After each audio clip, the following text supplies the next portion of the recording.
नमस्कार हिंदुस्तान, आप देख रहे हैं यूआईपी न्यूज में आपके साथ आशु धारीवाल। बात करने वाले हैं आज एग्जिट पोल 2024 पर। तो एग्जिट पोल यहाँ पर कल चुनावों के परिणाम आ जाएंगे 4 जून को और अभी 1 जून से एग्जिट पोल लगातार आ रहे हैं। इस बीच बता दें कि इंडिया अलायंस डर भी चुकी है। आंकड़े देखकर इंडिया अलायंस ने पहले कहा था कि किसी डिबेट में पार्टिसिपेट नहीं करेगी, लेकिन उसके बाद उसने कहा कि हम पार्टिसिपेट करेंगे। और जिस तरीके से एग्जिट पोल के भी जो नतीजे आने लगे उसे देखकर अब इंडिया अलायंस कहीं ना कहीं खफा दिख रही है। बीजेपी के बड़े नेताओं पर इल्जाम लग रही है कि अधिकारियों को कॉल किए जा रहे हैं। इस बात को लेकर अब इलेक्शन कमीशन जो है वो भी अलर्ट हो गया है, क्योंकि कहीं ना कहीं ये इलेक्शन कमीशन पर सवाल था कि बीजेपी ऐसे कैसे कॉल कर सकती है। रिजल्ट हमने अभी तक जो है बाहर नहीं दिए, तो जो यहाँ पर इंडिया अलायंस है वो इल्जाम कैसे लगा सकते हैं। तो इंडिया अलायंस पूरी तरीके से डर चुकी है।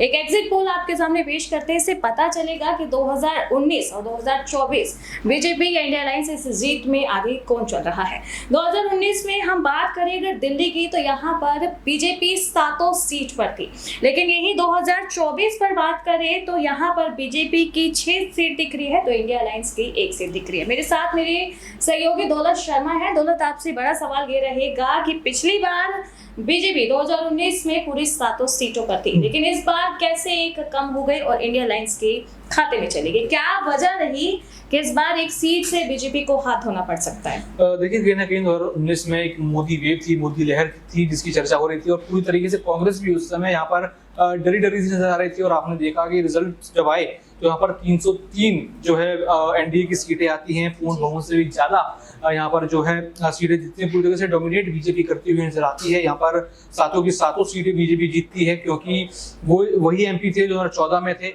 इस बार दोबारा उनको यहाँ पर उतारा गया था 19 में और उन्होंने जीत यहाँ पर पाई।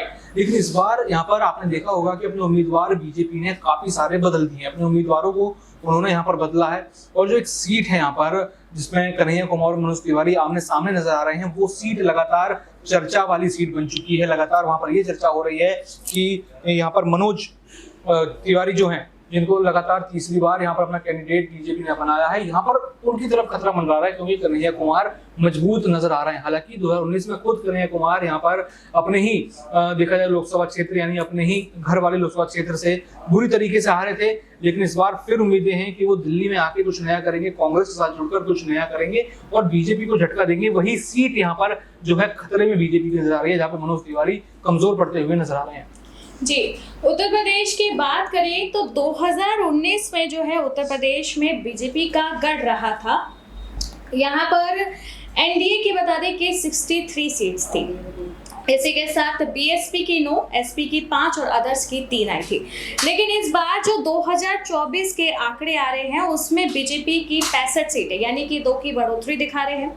वहीं बीएसपी को 9 सीट और इंडिया अलायंस की यहाँ पर 6 सीटें दिख रही है, यानी कि बीजेपी फिर से यहाँ पर आगे ही चल रही है रेस में, क्योंकि इस बार बीजेपी ने यादव समुदाय को जिस तरीके से ट्रैक रखा, जिस तरीके से उसके लिए स्पेशल सेल बनाए, यहाँ पर आईटी सेल ने भी बहुत ही अच्छा काम किया, क्योंकि बीजेपी को लगता था कि जितना हम यादव्स को घेरेंगे उतना यूपी में अपना गढ़ बना पाएंगे। तो यहाँ पर दौलत की बीजेपी फिर से यूपी में आगे ही चलती हुई दिख रही है। पिछली बार 63 पे थी, तो इस बार 65 सीटें जो है यहाँ पर बीजेपी की दिख रही है। क्या लगता है आपको, ये जो यादव को घेरने का जो यहाँ पर रणनीति बनाई गई थी बीजेपी की तरफ से, क्या सच में यादव अब इस बार बीजेपी के जो है यहाँ पर पाले में जा चुके हैं? देखिए, ये जो वोट बैंक है कहीं ना कहीं अभी भी सपा के लिए ही ज्यादा देखा जाए तो लॉयल नजर आता है, उनकी तरफ ही नजर आ रहा है। लेकिन यहाँ पर आपने देखा होगा कि विधानसभा पक्ष बीजेपी का यहाँ पर इतना मजबूत है, किस तरीके से यहाँ पर लगातार 2 बार यहाँ पर जो है योगी सरकार आई, उन्होंने जिस तरीके से चीजों को मजबूत किया, जिस तरीके से जो लोग चाहते थे कि गैंगस्टर जो है यूपी के उनके ऊपर लगाम लगे, यहाँ पर कई सारे गैंगस्टर को हमने देखा उनके ऊपर लगाम लगी, कई सारी चीजें हुई, कई लोग यहाँ पर कोर्ट में हैं, कई लोग यहाँ पर अपनी सजा काटने जा रहे हैं। कहीं ना कहीं वो चीजें यूपी में बहुत इंप्रेसिव नजर आई लोगों को। यहाँ कहा कि योगी मॉडल ही चलेगा यूपी में, क्योंकि अगर विधानसभा मजबूत करना है तो कहीं ना कहीं लोकसभा भी मजबूत आपको करके चलना है, तो यहाँ पर योगी मॉडल ज्यादा काम आया। पीएम मोदी अगर ना भी यूपी में आते, अगर ना भी वो यूपी में आकर रैलियां करते, तो यहाँ पर खुद अकेले योगी आदित्यनाथ अपने चेहरे के बलबूते यहाँ पर 65 से 70 सीटें भी यहाँ पर जो है वो ला सकते थे। हालांकि 65 का आपने आंकड़ा बताया, लेकिन जब नतीजे आएंगे वो कहीं ना कहीं यूपी में ज्यादा हो सकते हैं, क्योंकि अखिलेश और राहुल गांधी की रैलियों में भीड़ तो थी, लेकिन वोट बैंक बीजेपी की तरफ था। जी, वैसे तो लोकसभा चुनाव के साथ ही 19 अप्रैल के साथ हर लोकसभा सीट जो है वो चर्चा में थी, लेकिन हरियाणा ने सबसे ज्यादा सुर्खियां बटोरी क्योंकि बीच इसके जो है सीएम का चेहरा बदला। ये सबसे बड़ा फेरबदल हुआ था हरियाणा सरकार में। उसके बाद से हॉट सीट, और बता दें कि ये हरियाणा लोकसभा बनी। और अब बात करें अगर 2019 की, तो 2019 में बीजेपी पूरे 10 सीटों पर जीती थी।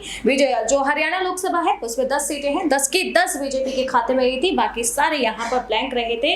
लेकिन 2024 में यहाँ बीजेपी अपनी 2 सीटें लूज कर रही है, क्योंकि यहाँ पर जो सामने आ रहे हैं आंकड़े वो ये है कि बीजेपी 8 सीटों पे जा सकती है और इंडिया अलायंस को 2 मिल सकते हैं। दौलत, इसकी वजह क्या हो सकती है? क्योंकि जब किसान आंदोलन हुआ था तो जो पूर्व मुख्यमंत्री की बात करें कि मनोहर लाल खट्टर के हेलीकॉप्टर तक को नहीं उतरने दिया था किसानों ने। किसान उस वक्त से ही बीजेपी से खफा है, भड़के बड़े थे।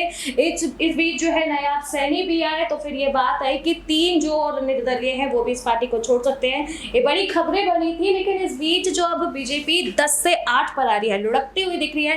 क्या वजह हो सकती है? बीजेपी क्या नायाब सैनी, वो मनोहर लाल खट्टर वाली जो इमेज है बीजेपी की, वो मेंटेन नहीं कर पा रहे? और अभी चुनावों के बीच में कांग्रेस अध्यक्ष जो मल्लिकार्जुन खड़गे हैं, उन्होंने भी कहा था कि मोदी सरदारों झूठों का जो है बहुत बड़ा सरदार है, उनके वादे सिर्फ झूठे हैं, जनता उन पर भरोसा नहीं करे। तो क्या कांग्रेस की कैंपेन हुई है हरियाणा में, क्या उन्होंने ये 2 सीटें बीजेपी की काटी है कि वो 10 से 8 पर आ गई है? देखिए, यहाँ पर देखा जाए तो कहीं ना कहीं मनोहर लाल खट्टर का चेहरा बदलना या फिर उनके बीच जनता जिस तरीके से गुस्सा थी, जब हम लोग यहाँ पर निकले थे, जब हरियाणा की तरफ निकले थे, हरियाणा में गुड़गांव लोकसभा सीट हो चाहे अन्य चीजें हों, जब हमने जाना लोगों से, तो कहीं ना कहीं वो बीजेपी के साथ हैं, लेकिन मनोहर लाल खट्टर के साथ नहीं है।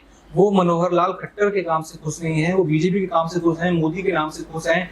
लेकिन विधानसभा में जिस तरीके से ये पूरी पार्टी कमजोर हुई है, यानी कह लीजिए ताश के पत्तों की तरफ ढहने ही यहाँ पर वाली है। नायाब सिंह सैनी को दोबारा से सीएम, माफ कीजिए, यहाँ पे सीएम बनाया गया, यानी सीएम चेंज किया गया, चीजें समीकरण बदलने के लिए, लेकिन वो काम आता हुआ नजर नहीं आ रहा है। क्योंकि विधानसभा पक्ष में अगर आप इतने कमजोर रहेंगे तो कहीं ना कहीं उसका इफेक्ट लोकसभा में पड़ेगा। जैसे बीजेपी यूपी में विधानसभा के तौर पर इतनी मजबूत है, लोकसभा में उसका इफेक्ट है, तो कहीं ना कहीं यहाँ पर भी वही चीज होती हुई नजर आएगी। तीसरे राज्य महाराष्ट्र की बात करें तो 2019 में बीजेपी की वहां पर 25 सीटें थी। आईएनडी की बात करें तो 1, एनसीपी की बात करें तो 4 सीटें, और इसी के साथ यूबीटी की बात करें तो 18, अदर्स की बात करें तो यहाँ पर 18 सीटें आई थी। लेकिन 2024 की बात करें तो यहाँ पर आंकड़े बदल रहे हैं। बीजेपी की यहाँ पर 20 सीटें दिखा रहे हैं, इंडिया अलायंस की 8 दिखा रहे हैं, तो अदर्स की भी 20 दिखा रहे हैं। यानी कि अदर्स और बीजेपी में एक जो है यहाँ पर कांटे की टक्कर दिखा रहे हैं कि पूरी आधी सीटें बटी हुई हैं। पिछली बार महाराष्ट्र में 25 थी, इस बार 20 है, पूरे 5 सीटों का लॉस हो रहा है। क्या बड़ी वजह हो सकती है? बिल्कुल शॉर्ट में समझाएं। और देखिए, यहाँ पे शरद पवार जो है बड़ी वजह हो सकते हैं। जिस तरीके से उनकी पार्टी टूटी, जिस तरीके से यहाँ पर शिवसेना एनसीपी दोनों टूटी, कहीं ना कहीं सद्भावना लोगों के बीच उनके लिए है कि जिस तरीके से बुरा जो है शरद पवार के साथ हुआ, लोग ये कहते नजर आ रहे हैं, तो कहीं ना कहीं ये बड़ी वजह हो सकती है कि शरद पवार की तरफ वोट बैंक जाए और इंडिया अलायंस को शायद चाइना फायदा हो, लेकिन यहाँ पर अन्य दलों को यहाँ पर फायदा हो रहा है कहीं ना कहीं। तो देखा जा सकता है शरद पवार एक बड़े गेम चेंजर यहाँ पर बन सकते हैं। जी, वेस्ट बंगाल की बात करें तो वहाँ बीजेपी और जो ममता बनर्जी, इनके बीच में एक बड़ी ही जो है कांटे की टक्कर रहती है।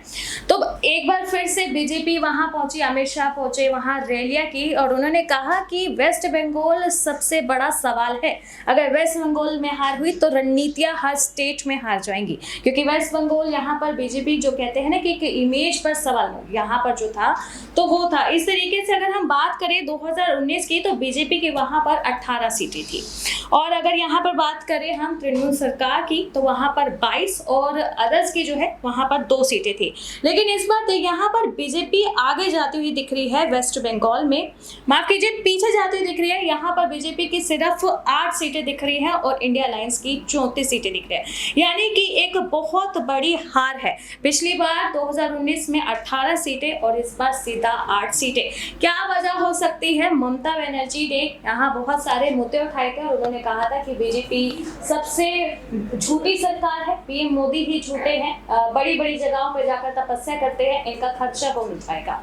इसी के साथ ही कैमरामैन को लेकर जाते उन्होंने कहा पिछली बार भी आप पहुंच गए थे केदारनाथ और इस बार आप पहुंचे हैं कन्याकुमारी। पूरी तरह से ममता बनर्जी ने घेरा था, यानी कि एक महिला यहाँ पर किस तरीके से बीजेपी को ढेर करती हुई दिख रही है कि 18 सीटों से सीधा 8 आ गई है। क्या लगता है आपको कि सच में इस बार ममता बनर्जी बीजेपी का यहाँ पर खेल खराब कर देगी? बिल्कुल, यहाँ पर देखिए बंगाल में स्थिति बीजेपी धीरे धीरे सुधार रही थी, संदेश खाली का मामला भी यहाँ पर सामने आया था, लेकिन वो किस तरीके से बीजेपी के खिलाफ ही घुमा, कहीं ना कहीं वो बड़ा नुकसान है। और यहाँ पर बंगाल में शायद यहाँ पर ममता बनर्जी के अलावा और कोई भी आप देखेंगे कि अभी कुछ आने वाले सालों तक वही एक छत्र राज यहाँ पर करती हुई नजर आएंगे और ऐसे में बीजेपी के लिए आगे भी शायद यहाँ पर मौका ना बने। जी, तो ये थे एग्जिट पोल जिसमें हमने बताया कि कैसे 2019 में बीजेपी ने जहां से सीटें ली थी तो वही 2024 में बीजेपी की वो सीटें खराब हुई, मुद्दों पर बात हुई। 4 जून को देखना इंटरेस्टिंग रहेगा कि क्या यहाँ पर इंडिया आगे